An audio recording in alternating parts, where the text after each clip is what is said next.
Hey everybody, welcome back to Collider Live, the best place to get your Star Wars fan news. Say I don't want to. Okay. I You're don't. going to, though. What's that? You're going to. I don't want to. I'm your host, KSI. Oh, really? No, I'm not. I'm MC Swigga, and this is SwigTalk, where I sit down and talk to a bunch of internet personalities, and thanks to homeboy Ryan, we are now talking to cartoon discussion analyst reviewer on YouTube, Pan Pizza. How you doing, man?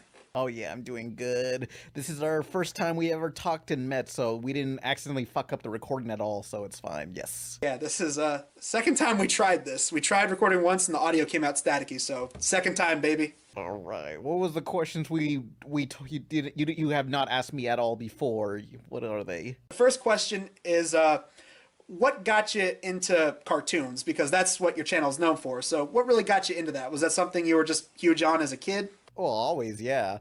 But to actually make videos on them, I felt like nobody else was doing videos on cartoons. Well, the cartoons I grew up with, like, there was Nostalgia Critic and Angry Video Game Nerd, but they always talked about stuff from the 80s and 90s, and it was like, hey, why is no one talking about 2000s cartoons? And I was like, I guess I'll have to do this. There's that inspiration. Then we get to, where did you get the design for your on-screen persona? Oh yeah, well, a long time ago, back when Bobobo-bo was on Cartoon Network, I really loved that show. It was very random, and I wanted my own XD random show, and I created some sort of, like, I don't know, a bunch of characters based on food, and the main character was Pizza Joe, although I found out there was a restaurant named Pizza Joe, so I changed him to Pan Pizza. And his original design was more red and yellow, like an actual pizza, but I don't know. I'm not sure why I changed myself to black and yellow, but black and yellow just looks nice. And you got the nice white and black with the purple mixed in. It's got a good aesthetic going. Yeah, it's like no one's using these colors. Everyone uses red and blue. I'm using purple. It's a much better color scheme. So you started getting into that kind of content, and what video would you say got you into like doing what you do? Because your earliest videos are just kind of like 3-minute rants, and now your videos are more like in-depth analytical looks. What would you say was like the first video that really like threw you into that more scripted analytical breaking down like overall quality of, you know, the stuff you talk about? I guess it was, I guess the first actual RebelTaxi video I made, which is me talking about the Teen Titans series, that technically was like the first, I guess, like the prototype to what I do now. But that video was very, very crummy, and after I made that video, I kind of like gave up on doing like full-on series reviews and just did episodic reviews. And then I realized, you know what, it's better just to talk about a series as a whole. It's, you know, just to like get all that info out of the way. You slowly kind of worked your way over to different projects, one of which is Pizza Party Podcast, which has Jim, who we had on the show before. Where'd the idea for the podcast come from? Was it just kind of everyone on YouTube's got a podcast, I should do one too kind of thing? Oh yeah, well basically, I was talking to somebody at Frederator who I'm partnered with, and they were like, hey, since you're not doing videos every I don't know, there's weeks you don't do videos, how about you just upload a podcast on those weeks? And I thought, yeah, this is easy. And essentially, the first podcast only got made because I was like, fuck Adventure Time. It was like an episode that pissed us off, and we just ranted about it for like an hour, and that became the beginning of this podcast. You said about that guy and replaced it with Stuart Snyder. I can't believe Stuart Snyder did this. Yeah, Stuart Snyder is the sucks. reason why Adventure Time sucks now. Yeah, thanks a lot, George Bush. George Bush did nothing wrong. Yeah, fuck George Bush. God dang it, JFK, you messed up big Thanks, time. Obama. Thanks a lot, Lincoln. And then the other series you got is, you said that you don't really do it as much anymore, but you also had Midnight Society. Was there an inspiration for that, or where did that come from exactly? Oh, just in general, lost media I always found fascinating. Just like, I guess my first exposure to like me being fascinated with lost media is when Angry Video Game Nerd talked about the Sword Quest games, and there was this lost prize for a game, and it was like this golden sword and this other object, and it's like, I don't know, that just came to me. It was like, wow, lost media is kind of interesting, and I made some videos on that, and now it's kind of hard to make lost media videos because like there's more competition, you know. Bedhead Bernie and LQ Supersonic fan, they make great videos on lost media, and I don't know what to cover that they haven't already. I think my favorite one is the one where you talk about that fucked up Christmas movie that looks like a Minecraft Roblox fan animation that has like Scientology undertones? Didn't your mommy teach you to share? No!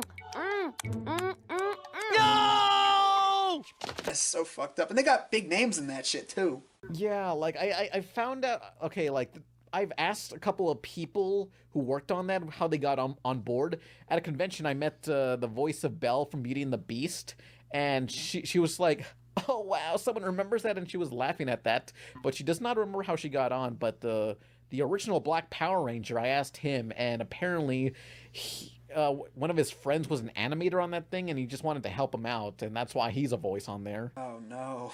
But I recall somebody else tweeted at Mark Hamill about the thing, and he said, "When you're a voice actor, you voice in a lot of things and don't remember. This is one of those things." He does not remember working on that. I mean, that happens. Like, there was a game I talked about, Mad Dash Racing. There's an uncredited voice by Charles Martinet, the voice of Mario, and he voices an Italian dragon, and in pretty much the Waluigi voice, he's like, "Die now, you crap hole," or "I will kill you." And I managed to meet him at MomoCon, and he did not remember voicing that game at all. You crap hole. Two things. One, hearing Mario say crap hole is hilarious. And secondly, I can't help but imagine a dragon now with the voice of Borat. Jak się masz? My name is Borat. I'm journalist for Kazakhstan. Oh, scusi, it must be the spaghetti americano. Spaghetti italiano, don't do that for me. I'm just like, why did he go uncredited? And my theory is that, he's essentially doing a Waluigi voice on a competitive system, It's on the Xbox. Then we move on to videos that you've done that you're probably either really proud of or ones you wish you could do better. Is there ever a video that you have where you're like, yeah, I had so much fun doing this one and I'm glad it turned out this good? Or also videos where you're like, yeah, I should have done a little bit more research. This could have been a little bit better. Well, I think one of my most proudest videos is for the game Anarchy Reigns, because it's just in general one of my favorite games, and has one of my favorite soundtracks, and I just love the editing I did on that game.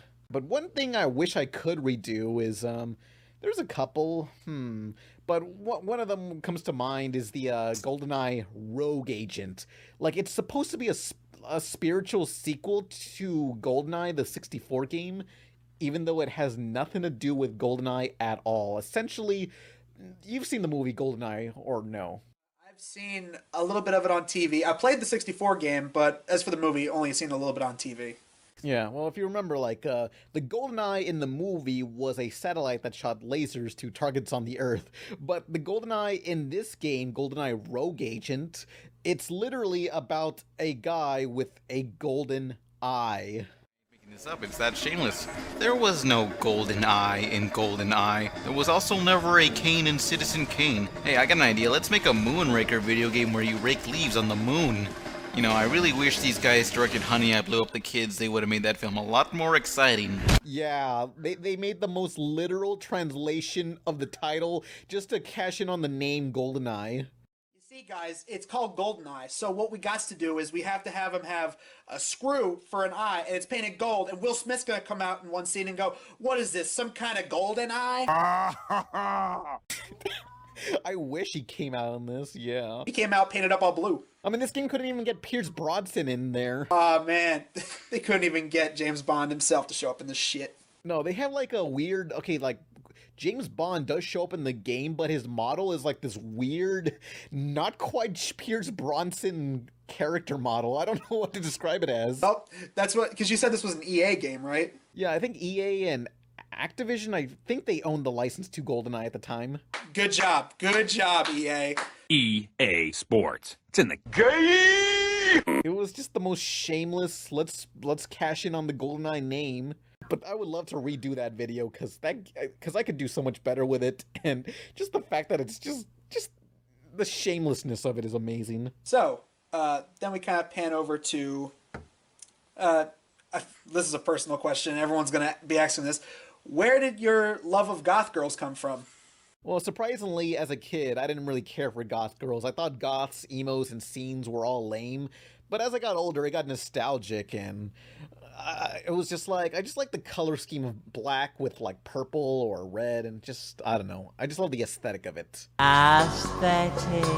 But this reminds me, when I was younger, my favorite Titan that I wanted to bone was Starfire, but now it's Raven, so things change, you know? In the words of Bob Dylan, times are a-changin'. Yeah, it's just, you know, it's like, who cares about whatever Starfire was, the prep, I guess. Is that what emo and goth kids say to people who are all happy and stuff, the preps? Oh yeah, pretty much like slag off, preps. Ugh. Back in the days of LiveJournal and everyone was writing about how shitty high school years was. Oh no, all the goths went to Dark Journal, or was it Death Journal? Something like that. There was like this weird offshoot of it. Death Journal sounds like a shitty wannabe like Asylum ripoff of Death Note. Oh, totally, yes. I mean, that's what basically the Netflix movie was, starring that guy from Naked Brothers Band, I believe. Oh shit, really? I forgot that, yeah, it was like one of the Naked Brother Band kids, if you remember that show. My cousin hated that series so bad, like they had a real vendetta against it. The one thing that Death Note movie needs is it needed Will Smith to come in and go, what is this, some kind of Death Note? Yeah, but no, now he's in,